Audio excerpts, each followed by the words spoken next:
How's everybody doing today? I'm Isaac of Such Good Shoot, and I just want to take a moment and I want to say that we are really grateful to be a part of the Wrestling with Johners Network, podcasting network. You can check it out, wrestlingwithjohners.com, and you can get all sorts of amazing shows on there. We're on there. You got Toilet Side Wrestling Talk with my man Brad Marcus. What do you say with DDJ? One of my favorites. You got Rope Break, Scumbags of Wrestling podcast. Love that shit. You got Pro Wrestling Tonight. You got Pull Up a Seat, a wrestling podcast. You've got Wrestling with Johners, Turnbuckle Arms podcast, and so much more. So go check that out. Go check us out at suchgoodshoot.com, where you can find all of our shows, all of our current stuff. We've got all sorts of written stuff, man. Shane's writing stuff, DDJ's writing stuff, Brad's going to be writing stuff. So we got written articles up there. You can find all the merch you can ever want. You got I'm Jewish with Isaac shirts. You got pillows. You got water bottles and mugs. So get out there, buy the merch, check us out. Check out Wrestling with Johners, Such Good Shoot live Thursday nights, 10:05, every fucking Thursday. So come on out, have some fun. The following podcast is brought to you by the Johners Podcasting Network, found exclusively at wrestlingwithjohners.com.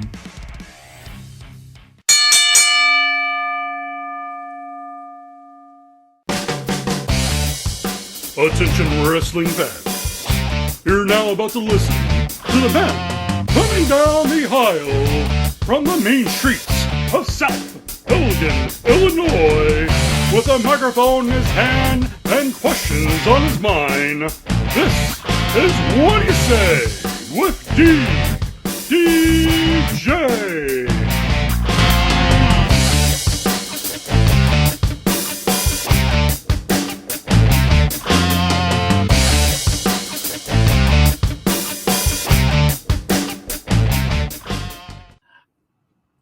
Hello, everyone, and welcome to episode 51 of Whaddya Say with DDJ. Yes, I said episode 51. We are almost at that 1 year mark. The big kickoff to year 2 will be a week from this coming Monday. I do apologize for the lateness of episode 51. Just a lot of things going on, but I'm doing my best to get this show out to you because, like it's always said, you know, I used to say in one of my old shows, I got to give the people what they want, and what the people want is this show. So, next couple weeks are going to be some best of episodes. It's going to basically be some of my clips from my interviews since I joined up with the Johners Podcasting Network. Big shout out to John Scott for allowing me to bring my show onto his network. And an even bigger thank you to my friend John Bullard for kind of getting the ball rolling there.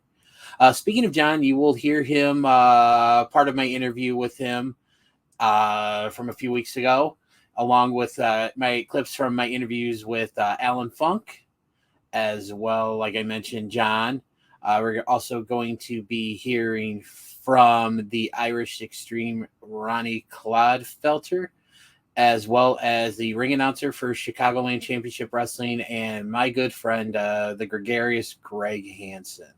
So kick back, relax, grab your drink, grab your snack, get comfy, and enjoy the best of Whaddya Say with DDJ, the Johners era, part 1.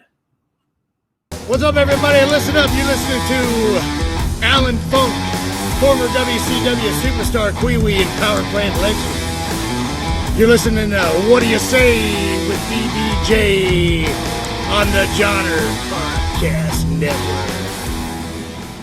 And I went backstage, and everybody's like, dude, that was a fucking great match. And, you know, everybody backstage, I walked by, they're like, dude, that was unbelievable. You guys killed it, man. And everybody's like, shit, that's going to be hard to follow, you know, which makes you feel good when you go backstage and you got Goldberg and all the main card guys telling you, you guys just tore the house down, man. It's going to be hard to follow, you know?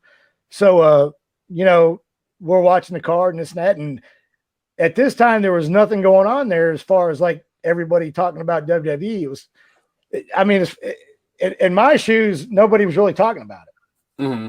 I mean, I could be wrong. Maybe some of the other guys were talking about it, but I was never in a conversation that whole day about the WWE buying us out. So then the next day we go to the was it Panama City Beach? And we're doing the Nitro. I'm booked on Nitro. So, I'm definitely going to Nitro anyway, even if I wasn't booked, but I was actually booked on the show. Right. So I'm pretty sure, I think everybody pretty much got booked on the show because they wanted everybody to be there to announce, what was going on. So as soon as we walk in there, man, I see Shane McMahon, I see Pat Patterson. I'm like, holy shit, this is fucking for real, So we're just walking in there and it's kind of weird. It's real quiet. Nobody's really saying anything. It was a lot different than a normal time you walking into Nitro. Mm-hmm. So you got Doug Dillinger and some of the security guys. We used to have to do a fingerprint to sign in so they knew we were there on time. That way we could get paid. Right. We sign in, and we're walking back to the locker room, taking our gear back there. And, everybody's still kind of quiet. You're seeing guys, and then you're seeing a lot of the WWE guys that you've never seen before at any of the shows. So you're kind of like, it's starting to sink in, man. They actually bought us. So, guys were talking about it, but nobody really knew what the hell was going on. So we're just like, the only thing everybody was talking about was shit. Wonder what's going to happen. So, Shane, Pat Patterson, Briscoe, some of the WWE, talent relations, Johnny Ace was there. They say, hey, we're going to have a meeting down here in the catering, such and such a time. So we all go to catering, we're all standing there in the meeting, they're talking, Shane's talking, they're ensuring us that everybody's job's fine, blah, blah, blah. We're going to have a show tonight. We're going to, everything's fine. Don't worry. We're going to work everything out, trying to, pretty much work people. Cause that was the farthest thing from the truth, if you ask me. Right. Yep. So, they might've had, good intentions, but, this is the way I try to explain to everybody. Everybody's like, well, when I talk to people now, they're like, well, why don't you go to WWE? Why don't you go here? Why don't you go to AEW? I'm like, if it was that easy, do you think I'd be driving a semi truck now if I could go to WWE or go to AEW? Right. Yeah. People don't realize even if you've been in the business, if you're not Hulk Hogan, you're not Goldberg, Triple H, Shawn Michaels, you're not just going to go to, hey, I'm going to have a meeting with Vince McMahon and, I'm going to get my job back. It don't work like that. Right. Especially guys in my position, you got to kiss some major ass to get back in there. Or you got to know somebody, you got to be somebody's buddy or for anybody to stand up for you. You know what I mean? Right. But, they did pick up our contract and I went to a few of the shows.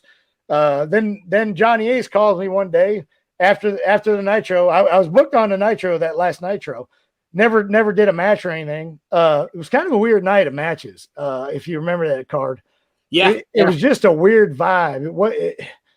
I had fun at the show, don't get me wrong, but it was just different. I really don't know how to explain it. If you were there, you would understand what I was talking about.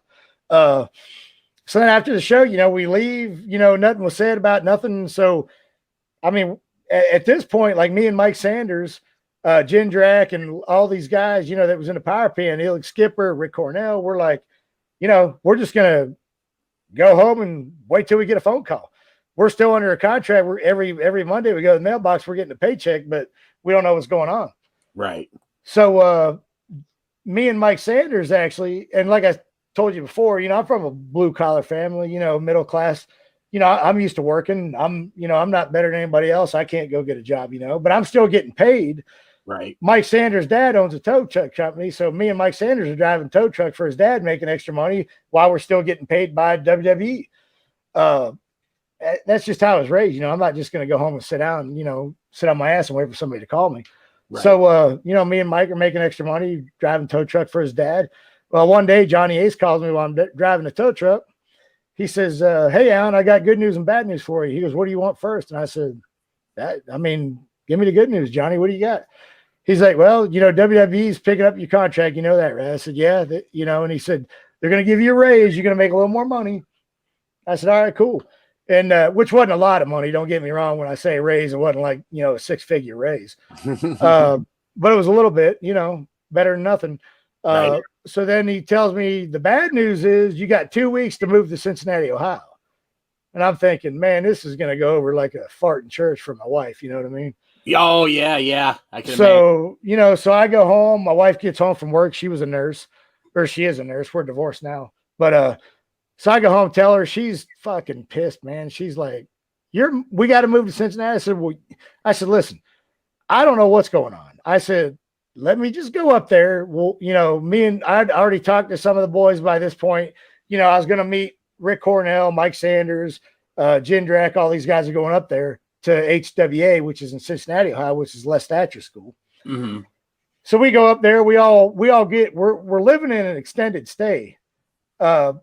Basically, there's 4 of us sharing an extended stay because all of us at this point aren't making money that we can afford to have a house we're paying payments on and a wife and kids or whatever all these other guys got, and then have a house in Cincinnati, Ohio. We're just not making that kind of money. So, we all split a hotel. There's 4 of us. There's me, Rick Cornell, Jamie Noble, and Lash LaRue staying in an extended stay in 2 like queen size beds. Mm-hmm. And it's got a kitchenette, and we're all sharing the bathroom. It was a pain in the ass. But if you know anything about wrestlers, they can pretty much adapt to anything. Yep. And they're used to working in shit shows, carnivals or fairs with no locker rooms, nowhere to dress. You're just dressing in the middle of everything, So, if anybody can adapt to this, a wrestler can. So we stay down there. We're down in Cincinnati for about 6 months now. So we're thinking. So Jimmy Yang, actually, he's down there. He meets a girl that he ends up having the Jazzy Yang with, his daughter, if you ever see any of his social media stuff. Okay. So he meets this girl, and she's like a manager of an apartment complex. So we get an apartment complex. Well, we get an apartment in an apartment complex. We're not even paying rent. She's giving us a free place to stay. Wow. So, we're all popping on this because we ain't got to pay rent. What the hell? Mm-hmm. I mean, I don't even remember paying electricity or nothing, to be honest with you. So we're staying. Now we're in an apartment, a 2-bedroom, or was it? No, it was only a 1-bedroom apartment. So basically, me and Jamie Noble were in the bedroom, sharing the bedroom. Rick Cornell and Lash LaRue were sleeping on like inflatable mattresses and like egg crates in the living room. But at least it's not an extended stay hotel, you know what I mean? So and then the other guys they're all in the same. So Charlie Haas and his brother are there. Eddie Fatu and his brother, Jindrak, Easy Money's there. I'm probably missing some guys. Elix Skipper, Mark Jindrak, Shannon Moore was there. And I can't remember I don't think Shane was there. But so we're all doing this for like 6 months. We go down on Sundays. We film a TV show for the OVW, which was in Louisville, Kentucky. So every Sunday we drive down to Louisville, Kentucky. We're wrestling with, like I told you before, John Cena, Randy Orton, Batista. You got Rico was down there. A couple other guys that were, WWE developmental talent. And man, the difference in the way that we got treated compared to the way that those guys got treated was unbelievable. They were catered to all the time. Basically we had to fend for ourselves. And then I remember during Christmas time, we're down there, there's a list on the wall of everybody getting flights home for Christmas. So they had all the OVW guys like, Cena, Batista, Orton, all these guys, what time their flights were and their itinerary and this and that. Nothing with the WCW guys. Wow. So I asked Cornette or I asked somebody, what's going on? You guys aren't getting us flights to go anywhere. Or no, I think I asked Les Thatcher. He's like, no, dude. He goes, you guys are on your own. You got nothing. You got to drive home or however you want to get there. You fend for yourself, basically, is what he said. And that's the difference of the way we got treated. So at this point, I could already see the way things are going to probably end up turning out. Because up at Les Thatcher School at HWA, you got Eddie Fatu, you got Steve Bradley, you got Lance Cade, which he's passed away. He was with Murdoch. Yep. They were a tag team. You got Charlie Haas and his brother, Russ Haas, which passed away. You got all these guys from the Memphis territory that already been on WWE contracts. Basically what they had the WCW guys do, come in, since we had TV experience, help train these guys. And I think their whole plan, whole long, I don't care what anybody says, was for us to come in there, help enhance their talent, and then poof, we'd be gone, which is exactly what happened. Johnny Ace came in there one day. They're making cuts. Everybody from the Memphis side were safe from the jobs. All the WCW guys gone, except for maybe 2-3 guys. Hello there, wrestling fans. It's John Bullard, owner of Chicagoland Championship Wrestling, and you're listening to What Do You Say with DDJ. Coming up next is, and I think this is where it's going to get a little fun, and I say fun, sarcastically, because we are going to talk about the lumberjack match between Damian Priest and The Miz. Oh, yeah, the zombies. Yes. Okay. And that. So, lead up to this match was John Morrison told The Miz he's going to go have a talk with the lumberjacks in their locker room. Since when do lumberjacks have a locker room? And secondly, if you open a door and you see a bunch of zombies, why would you not close the door and just leave the door open and run away? That's that horror movie logic, I guess. I don't know, but I saw that and I'm just like, oh boy. And then we get to the match, no lumberjacks are there, and then next thing you know, the WWE Thunderdome converts to being an arena filled with virtual fans into a post-apocalyptic wasteland, and next thing you know, zombies are surrounding the ring. So we have a lumberjack match where the lumberjacks are zombies. Result of the match is Damian Priest went over The Miz.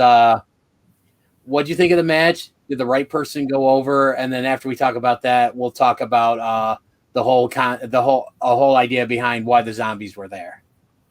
To me, it was a good call. Damian Priest is on a hot streak. He had a huge WrestleMania moment with Bad Bunny. To me, Miz taking a loss it's not going to hurt him. I mean, Miz is over. I'm one of those guys that actually likes the Miz. I love the Miz. Because the Miz is a proven wrestler. I don't care how many people like to hate on him. He has been consistent for so many years at what he does. And he's someone you could rely on. You can depend on him. He's not going to screw up. And he's going to take care of whatever Hollywood or celebrity thing you need to deal with. He's good at what he does. And that's something that every company desperately needs as an employee like that. Now, do I think it was a good call for Damian to win? Yes. Mm-hmm. Do I think the whole, like we used to talk about how Morrison has left the door open, made no sense. Now, do I hate the zombies? I will say no. And I'll give you my reason why. Mm-hmm. Do I think they should have done it a little differently? Yes. I think when he saw the zombies, if there was a way they can gimmick the door, he shuts the door on the zombies and he hauls ass running. And then you have the zombies actually knock the door down or bust through it. Mm-hmm. That would have been a lot more theatrical, a good build up to it. Because, they're the unstoppable dead. Here they come, Mm-hmm. The reason why I don't get so bothered by zombies as if you look at the brand and the product that we were talking about, this is a company that over the years had people like the Ultimate Warrior, you had people like Papa Shango, you had Bray Wyatt, you had all that stuff. Why are fans so upset about zombies when you had a guy turn into different characters, had talking puppets around them, and I seen grown men, oh, I love that gimmick, but they crap on the idea of zombies. Understanding that the sponsor of this show was a movie about zombies. So they tied in with their sponsor that the main star in the movie happened to be Dave Bautista. He was a former WWE champion and someone who was probably going to be in the Hall of Fame. So it's to me, not booker wise, but promotional wise, as a promoter, it made sense why they tied that in. Mm. Did I like it?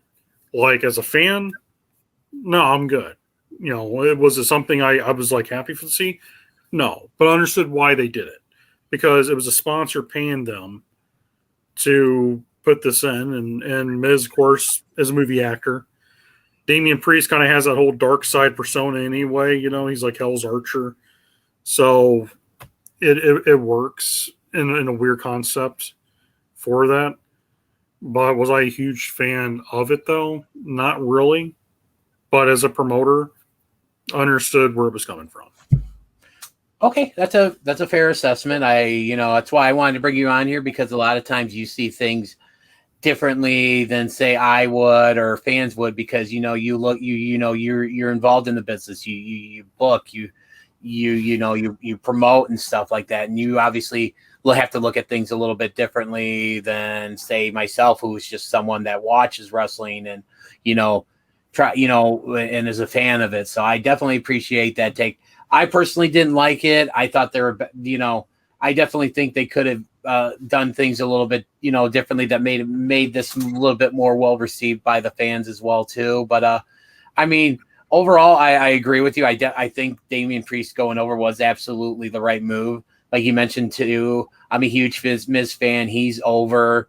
He's basically Teflon. Just unfortunately during this match, I believe I don't think they've come out and officially confirmed it yet, but during this match, it was reported that the Miz did suffer a torn ACL, and I basically almost better than anyone right now can identify that because I'm, as of this recording, I'm gonna be having surgery to repair or reconstruct my ACL tomorrow morning. So yeah, so I can definitely sympathize with what he's going through and stuff like that. Oh, absolutely. Absolutely. As a former wrestler, I've had my share of injuries as well too, and it's not fun. No. And I hope you get to feeling better as well. DDJ, with your surgery coming up tomorrow, I hope everything works well. I want you to recover and be back on your feet before you know, and having fun with all of us again at shows. And same with the Miz. I hope he recovers and takes time off, be with your beautiful wife and your family, and just enjoy what you can. But let's get all in the ring again. Yeah, and as far as getting back on my feet to enjoy those shows, the doctor says I can travel. I will be there on June 12th. I'm not going to let anything or anybody keep me from that show. Awesome. I am definitely looking forward to seeing you again, my friend. Likewise. So before we move on to our next match here, John, did you get a chance to watch Army of the Dead? And if so, what'd you think? Army of the Dead, what I saw so far, first hour into the movie, not bad. Interesting story plot with Las Vegas and the zombies. The zombies are not your typical Walking Dead zombies, nor the Resident Evil type zombies. So they're remind me a lot more of the zombies you would go into battle against in the video game called Days Gone. I've heard of that game. Yeah, so that's what it reminds me a lot of. Is this Days Gone with Dave Bautista, but it's so far interesting. When I finish it, I'll probably give like my John at the movies review, so that way I kind of give it a 1 out of 5 stars, or this time 1 out of 5 thumbs. And you do the whole dismemberment of a zombie fan, but yeah, no, not bad. What about you? Have you seen it yet? Yeah, well, again, because I've been off work here, I've had a lot of time to watch, movies and stuff and everything going on. I'll have plenty more time. And I did actually get a chance to watch it. I watched it actually the day it came out, Friday, after I took my son to school. And I liked it. I mean, for what it was, it's not your typical zombie movie, but I liked the different classes they had of the zombies. You had your traditional ones, then you had what they called like the alphas, and then you had like the queen, and it just there was much more of like a hierarchy to the zombies, and you had those higher end ones and stuff that could like almost think, and it's just and stuff, and it was a really cool take on the zombie genre and stuff. I loved that, and I was actually talking with somebody about this earlier and over the last couple of days, and one of the things I really enjoyed about the movie was the soundtrack for the movie. It was a really good soundtrack. I liked the lounge singer approach to a lot of the songs they use, similar to I believe it was Richard Cheese and the Dawn of the Dead that Zack Snyder did back in 2004, doing his cover of Down with the Sickness. I really liked how they did that with some of the songs here and stuff, and definitely without spoiling anything, because I know you haven't seen the whole thing, definitely the movie ended with me firmly believing we're going to get a sequel. So I'll just leave it at that. Ladies and gentlemen, and boys and girls, wrestling fans of all ages, this is gregarious Greg Hansen, and you're listening to Whaddya Say with DDJ on the Johners Podcasting Network. Enjoy. I love this organization because of the stories that are going into it and stuff. And it's just, I really like what they're putting into it. You've got stories that are deeply personal. You've got, matches that are going to be fun. You're going to have matches, that are going to be real hard hitting. I know I'm really excited for Jonathan Hudson and Chip Walker. My podcast is going to be sponsoring that match. And nice. I'm I'm gonna come out and say it. I'm a Chicago Connection guy, but I've been friends with P.L. Myers for 20 plus years, and he's been nothing but good to me. So I got to be good to him because he stuck with me throughout all these years. So I have to return the favor and stuff. But just overall, it's such a fun show. It's just everything leading up to it has been great. I love seeing these videos come up on YouTube, with all these stories to further the storylines and stuff like that. It's just like you talked about how John, you guys are all drinking the Kool-Aid. The difference between like what John's doing and, say I just somebody else is doing is you guys are all drinking the Kool-Aid because you want to drink the Kool-Aid. Nobody is forcing you to do it. And that's one of the things I love about John. I mean, and everybody that I've talked to when I brought up John's name has had nothing but good to say to him. Like I said, I talk to John all the time. He's definitely gone out of his way and many times, and he's told me that I'm part of this, which is really cool to be a part of this and being able to be a part of it from the ground up and stuff. So, and that's why I continue, I've supported you guys. I've gone out of my way to feature you guys on my show and continue to support you guys just because of how open and welcoming you guys have been to me personally. So for that, I thank you. And I thank everybody else. Well, thank you for allowing us to be on your show. Yes. Thank you for being a part of it, because you know what? John's really he's reached out his hand and said, come on, come with me. And the journey that has just begun is only going to get better as it goes. Yep. We have a lot of passionate people in this business, and we have a lot of passionate people in this company, which really comes out as you further watch this product, as it keeps coming out, as CCW keeps going. It's just going to get better and better.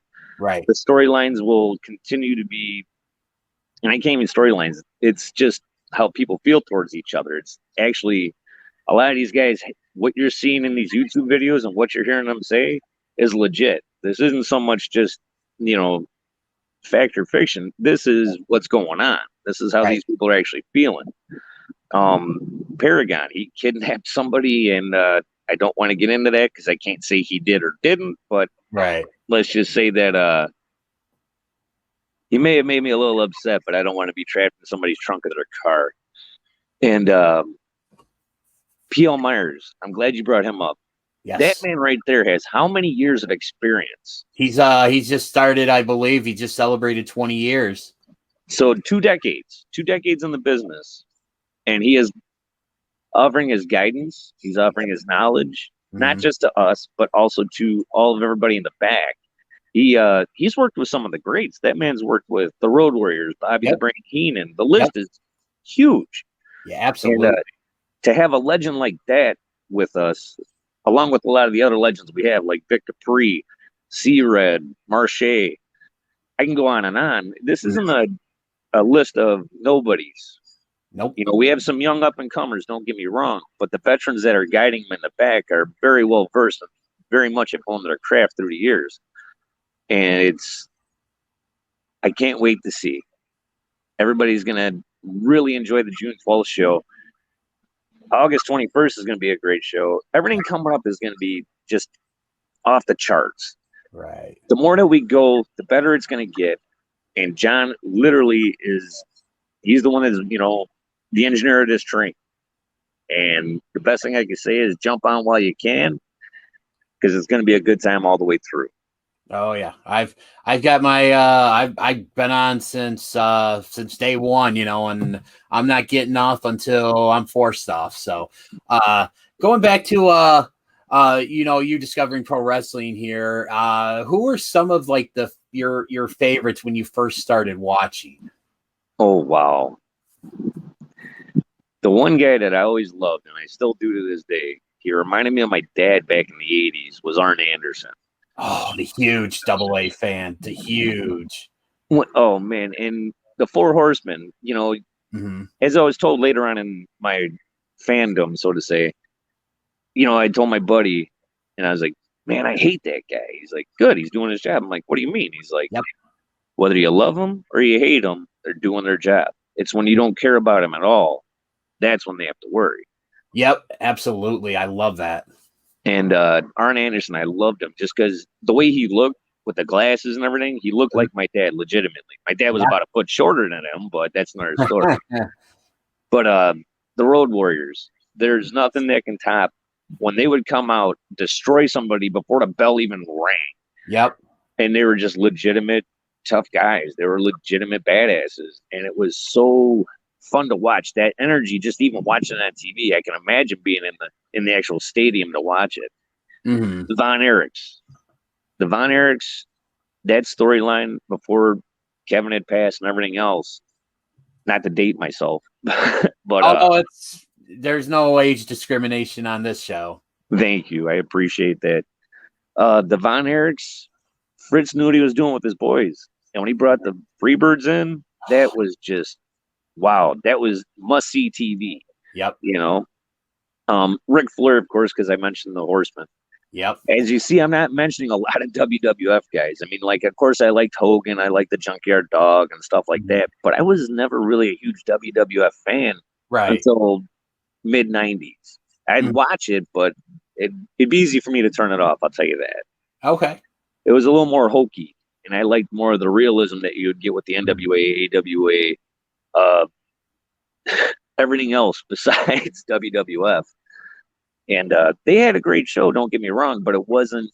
I mean, I'd watch WrestleMania, of course. One of my favorite matches in history is Piper. No, I take that back. Sorry. Savage versus Steamboat. One of mine too. And they told that story so well. And everything leading up to it, Dennis. Oh, my. He crushes his larynx and everything else, the back and forth. And that definitely blew Andre and Hogan out of the water. Right.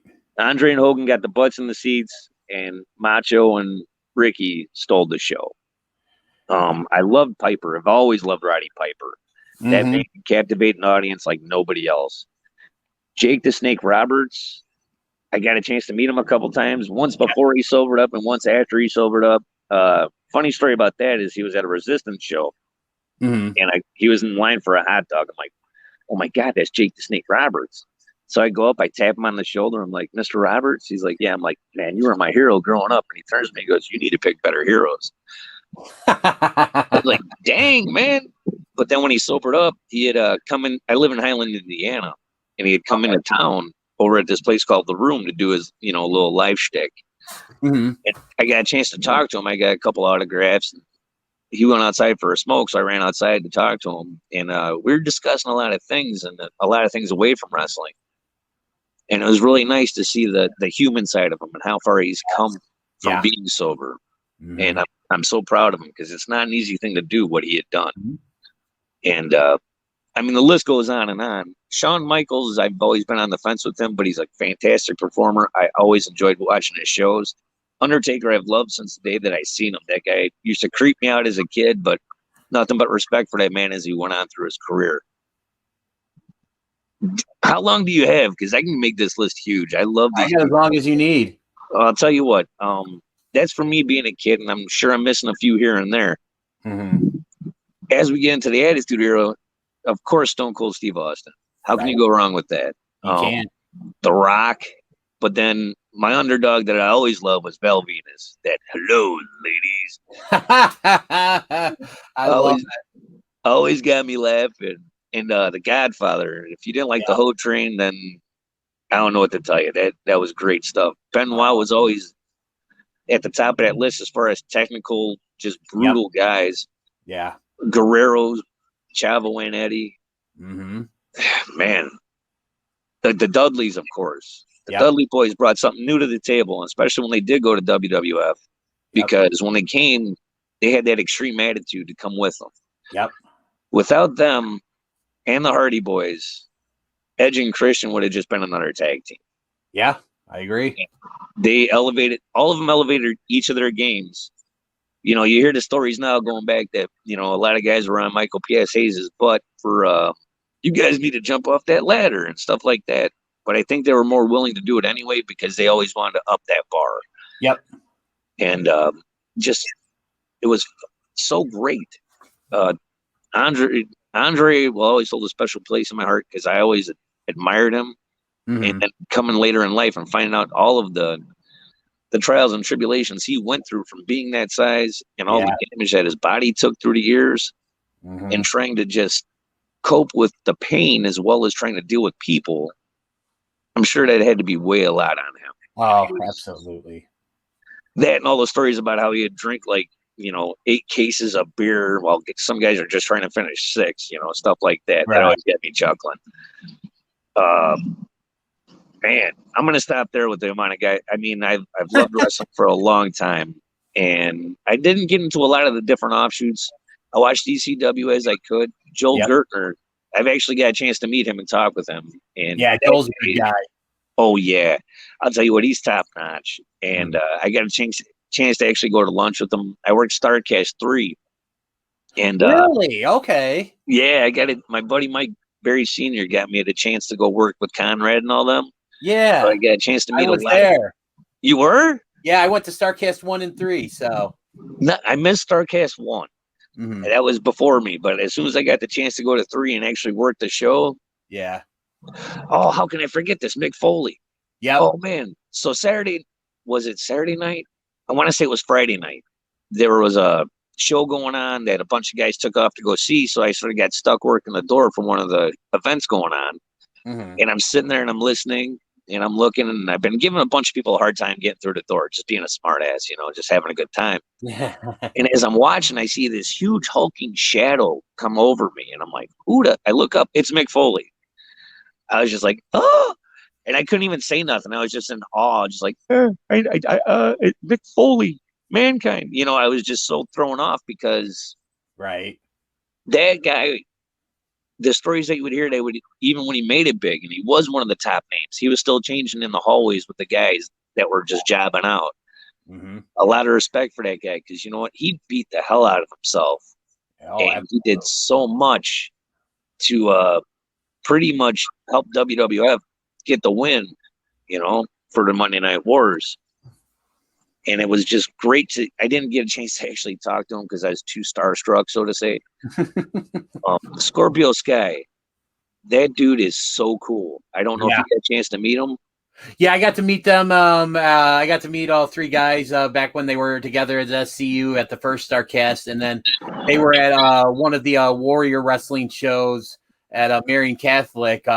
And when I think it was their 4th show they did, and I got a picture with them, like me and a bunch of my friends that they went to the show with. We got like a really cool group photo with SCU, and I actually have it hanging over my studio right where I'm at right now recording. So I'm the Irish Xtreme, and this is a Whaddya Say with DDJ, part of the Johners Podcasting Network. So usually, what kind of crowds do these Utah shows draw? It's a pretty good packed house, like a couple hundred, and they're really into the shows. Like they get into it, the cheering, the booing, and they got their favorites. It's a solid crowd. Very cool, very cool. So now with like all your travels to different areas, you mentioned North Carolina, obviously, Colorado, doing the shows in Utah and just everywhere else you've been. Have you ever had a chance to kind of work for someone or train under someone who has been on somewhat of a national stage at all? Like, or have you had any interaction with like guests at like a, guest speaker or a guest lecturer, or just someone that kind of shows up to watch a training? There's definitely seminars. Like whenever I first got into the Colorado scene, Rocky Mountain Pro is the biggest promotion here. Okay. And now they're a OVW affiliate as well. But my first seminar, just getting into the Colorado scene, was Al Snow. And then Utah, one of the best seminars I've ever done. It was Cheeseburger doing the seminar. Okay. And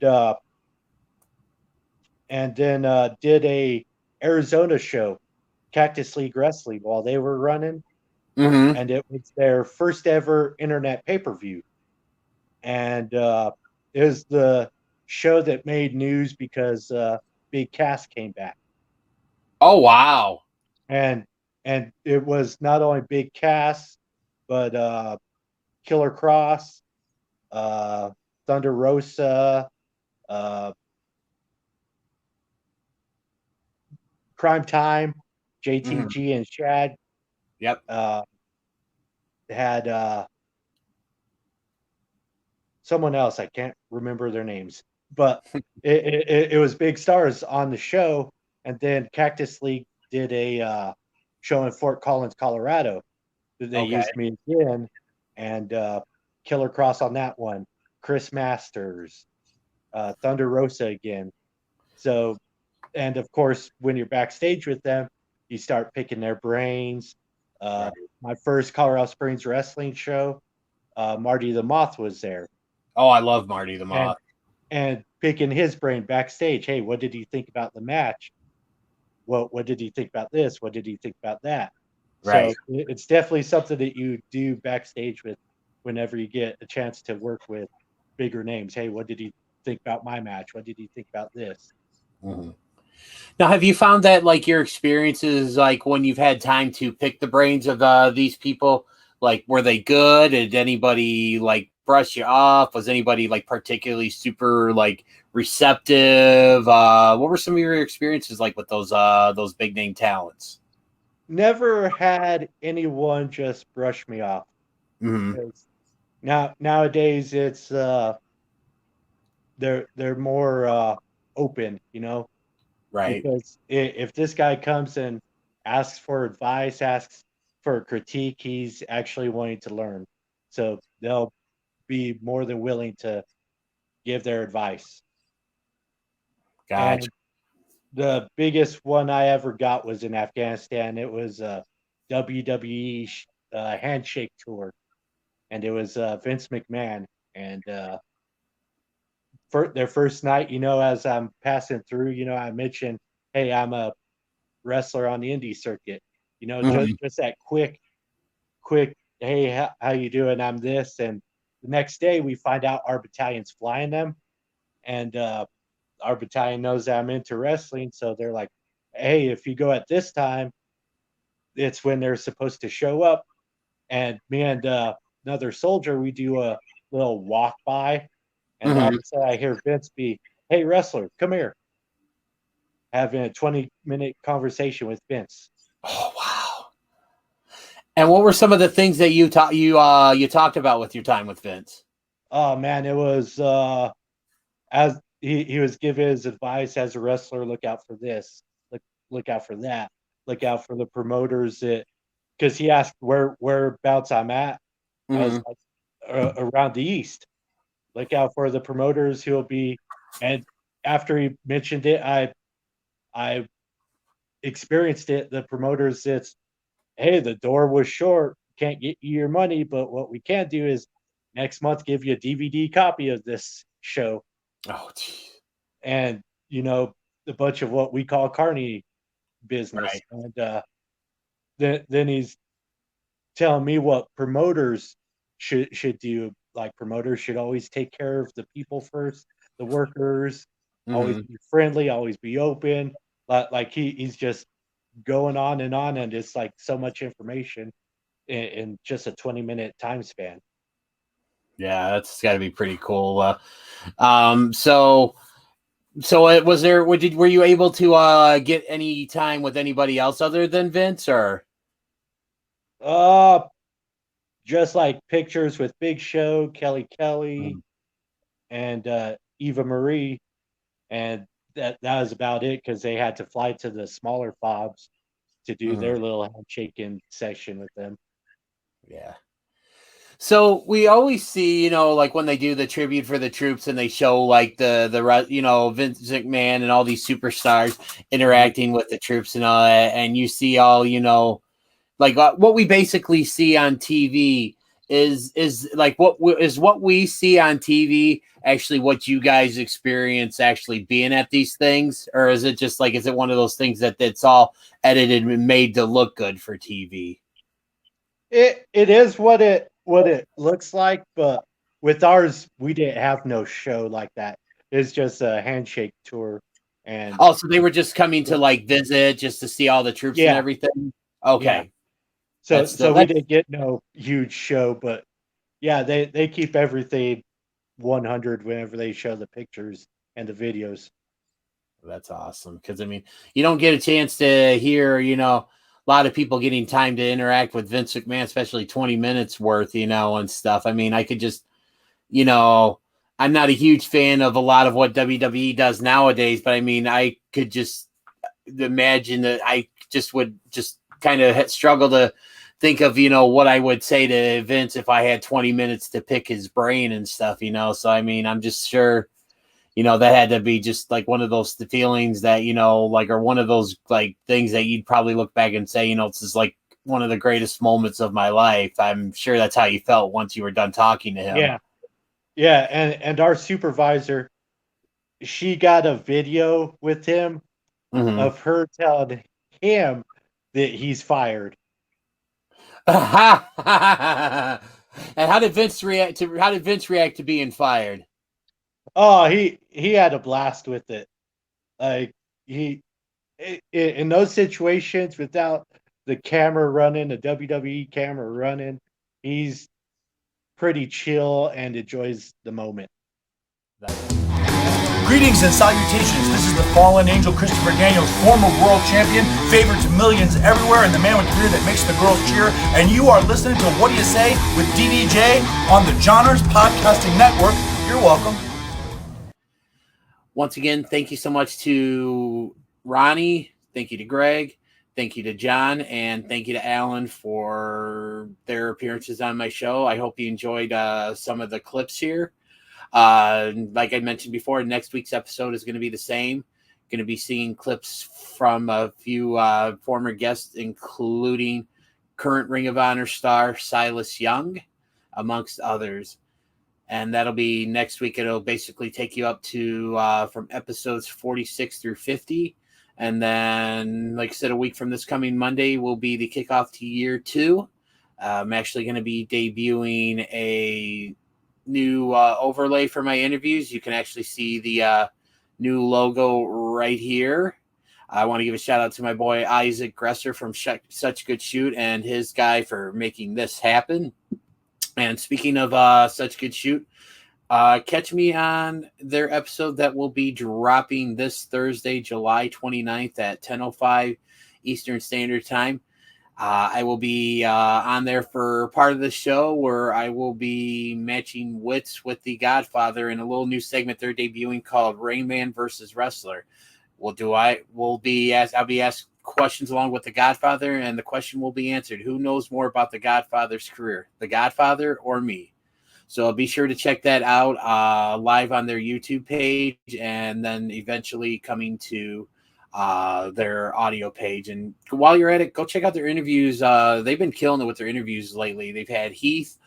They just did an interview with the former Fandango, and they've got a lot of other guests lined up. So definitely go check out Such Good Shoot. Check out Toilet Side Wrestling Talk. Check out all the great shows on the Johners Podcasting Network. You got Scumbags of Wrestling, the JB and Ewok Show, the C-Red, Steve Aaron Power Hour.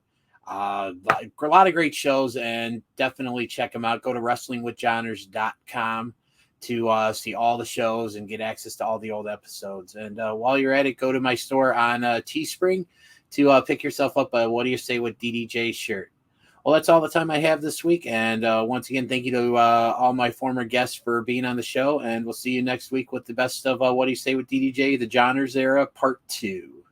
Thanks, everyone.